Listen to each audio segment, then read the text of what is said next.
Today I'm going to talk to you about increasing the reach of your Facebook ad and how to set up your retargeting campaigns. My name is James Booth and you are watching episode number 14 of Daily Marketing Hut Live. Hello, thank you for joining us. Hope you're all well if you're watching this, whether you're watching it live or catching us on the replay, whether that replay is on Facebook or YouTube. Thank you for tuning in. Appreciate you. Hope you've had a good weekend as well. It's Sunday here. It's 9 PM on Sunday. I'm down in Devon still. Head back to Worcester tomorrow. It's been a good weekend seeing my mum and my sister. And yeah, back to work tomorrow. So this episode I've got 3 questions prepared for you again. Not really an update on anything. I haven't really been doing much reading since I've been back here. I've been doing a bit of copywriting practice really. So I've been reading Cashvertising, which I've shown you on yesterday's video by Drew Whitman. If you want to advertise your business in any way, highly recommend you get that book. It has been invaluable to me. It's essentially how I learned copywriting. So yeah, Cashvertising. I'm still learning as well, so I'm not going to say I'm a copywriting expert, but Cashvertising is a great way to get started. So I want to just jump into today's questions really. I've got 3 of them prepared, and yeah, let's bang them out. Question 1. Does anyone have any tips on broadening the potential reach of a Facebook ad? I'm trying to create my first one, but it's telling me my audience is less than 1,000 people. How can I expand that and still target the right people? Right. I mean, if you've got a small audience, first up, I'd ask, is it a custom audience? So is it made up of your list, your Facebook page, or your website traffic? If it is, it might not be that you need to actually increase that reach. I mean, I'd always say that, and quoting Gary V here, but depth is more important than reach. So if you're targeting a custom audience and it's very targeted, then focus on developing that relationship with those 1,000 people. You don't need to get more people. If they're already kind of qualified, then work on building that relationship with those 1,000 people. If you can get 10%, like 5 to 10% of those 1,000 people to buy, you're looking at like 50 to 100 sales from 1,000 people. That's going to be much better than getting sort of 1% of, it's going to be better than getting 100,000 people targeted but only getting 10 customers. So work on the depth. Second, if you're not targeting a custom audience and you are targeting cold traffic and you do want to expand your reach, I'd recommend just adding more interests. So when you're setting up your audience, go into the detailed targeting section and just find some interests, put some more interest in. If you're having trouble finding interests, then you can use audience insights, or you can use a little tool on Facebook itself. So on the search bar at the top of Facebook, where you normally put in, friends, pages, a group, you can search for pages liked by, and if there's anyone on your friends list who could be a potential customer, pages liked by James Booth, and it will bring up a list of pages that I've liked. You can scroll through there, find relevant ones, add them to your targeting. More interest you've got, the bigger the audience will be. You don't want to get it too big because you don't want it too broad. But yeah, more interests. Question 2. What day of the week, if any, is preferable to start running Facebook ads? I'm running the ads for a webinar I'd like to present next Thursday or Friday.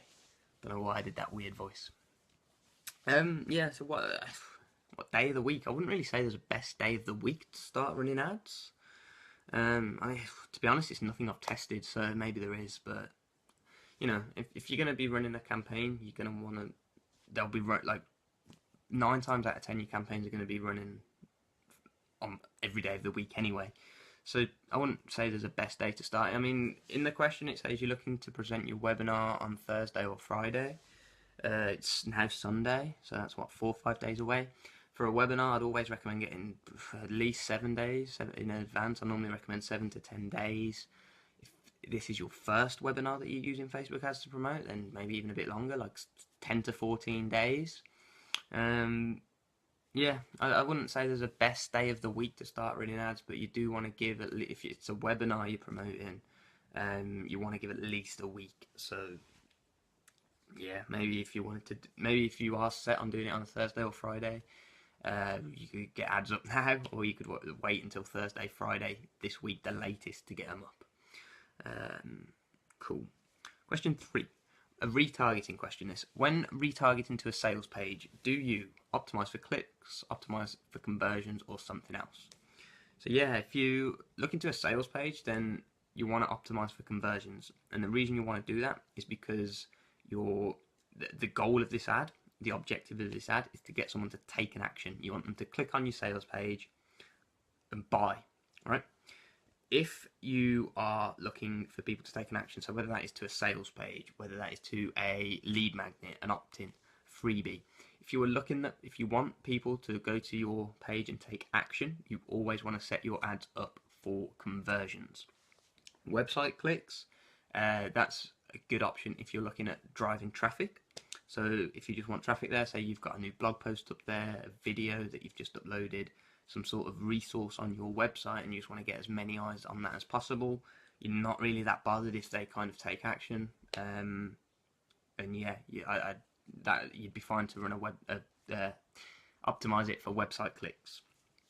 If you want them to take action, so I'll run through a funnel with you. So say you have, let's have a look. I think I've used this example in the past, but say you're a personal trainer and you help people build muscle. And you've got a muscle building 6-week boot camp that you're looking at selling. One potential funnel you could do would look like this. So you'd have a blog post, 5 of the best ways to build muscle, even if you are 130 pounds like me. You'd set up an ad, you'd write that, put it on your blog, and you'd run ads optimized for website clicks to run to this blog post.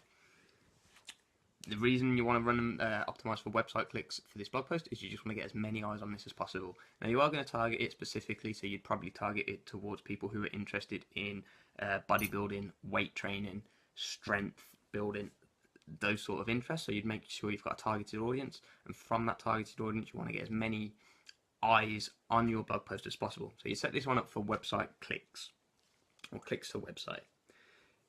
Throughout that blog post, you'd probably have some links dotted about to get people on your list. So maybe there's an upgrade. Maybe from that 5 ways to build muscle, there's a diet plan. So maybe the 5 ways to build muscle, one of those is a good diet, and as a freebie, there's this diet plan that you can download as a freebie that complements a blog post. Some people who read that blog post will automatically, as they read it, download that resource. Not everyone will. And what you want to do is retarget people who viewed that blog post with an ad for conversions going to the free resource, so going to your lead magnet. So you'll create a custom audience of people who read that specific blog post, retarget them with an ad for conversions to the lead magnet. Now, people who opt into that lead magnet, they've kind of qualified themselves as saying, look, I'm interested in building muscle. Some of them, once they opt in, you'll drop them into like an email follow-up campaign, take them to the sales page. Some of them will buy straight away, not all of them will.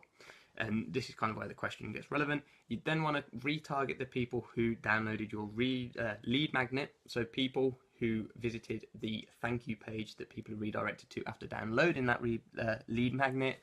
You could retarget those people, create a custom audience, and retarget those people with an ad for conversions going straight to your sales page.